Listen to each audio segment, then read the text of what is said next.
Good morning, I'm Jerry. Today, instead of reading out of the Bible, one of the things that was on my heart, I keep encouraging people to read the Bible for themselves. So that means, okay, I'm going to go down to the local bookstore and buy a Bible. And you walk in and you're expecting to find like a section that says the Bible and all the same book or text, if you would. And you become quickly shocked because usually, especially the person's helping you from the store, the first thing they're going to ask you is, what version are you looking for? And you're going to look like that deer in the headlights, right? And you're like, what? So, why do we have different versions of the Bible? That's a good question. Think of, all right, the Bible has been translated, meaning as it's come down through the ages, different ways that they've captured it. In the beginning, it was word of mouth, and then from there, it became written transcripts. We're going to talk probably more about that on another day, but what I want to point out is it's a translation. So think of it this way. Excuse me. If you ever played the game as a kid, I think we called it telephone or telegraph, something like that, where you basically, like, you're in a circle and you tell the next person, like, somebody makes up a story, they tell the next person, whispering it to them, and they have to whisper to the next, and it goes all the way around. And when you get back to the original person, they say, okay, now, and they have each person repeat out loud what they thought they heard.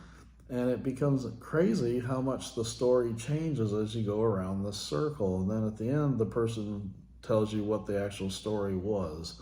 Everybody gets a good laugh because of how different each person heard it or interpreted it. So that's, in a way, that I bring it up just so that you understand, with translations, it's like that story. The further you go, you're going to find that it's more, I call it watered down, meaning it's changed from the original meaning. A lot of times you hear pastors preaching, they'll talk about the Greek and the Hebrew, and they're going back to some of they're talking about from the original manuscripts, and they're comparing the words and the meaning of the words. Sometimes you do a translation, there just isn't a word for another word, and so then the person doing the translation has to consider what the idea, what were you conveying with that word in that language, and how do I convey it in this language? There's all these kinds of challenges. So, anyways, with that, and just to give you an idea, some of the more popular versions are the King James. Oh, that's the other thing I was going to point out. So I've been reading from the King James version, and as you've probably picked up on or heard, it's in that old English language. So what I find with it, because at first for a lot of people that's difficult to hear, to listen to, but it's kind of like going to see like a Shakespeare play. First couple of minutes, it's kind of, your ears are like, oh, I'm not used to this. But as you just sit back, kind of relax a little and dig into it, after a while, you're reading or listening to that old English, and you're understanding it because your brain flips that little mental switch, and you're able to just enjoy it. It's not such an affront on your mind audibly. So some popular versions, you got the King James version, the NIV, I always get these names mixed up. A New International Version, the New King James Version. I always like that new, like, hey, it's new and improved. The ESV, English Standard Version, the CSB, the Christian Standard Bible. See, these all sound real good, don't they? But, the NLT, New Living Translation, the RSV, the Revised Standard Version, and you got the NRSV, the new and improved. Anyways, the point being with this, you have different versions. Now, the one thing I got to look at my notes to make sure I don't goof this up. The King James Version was first published in 1611.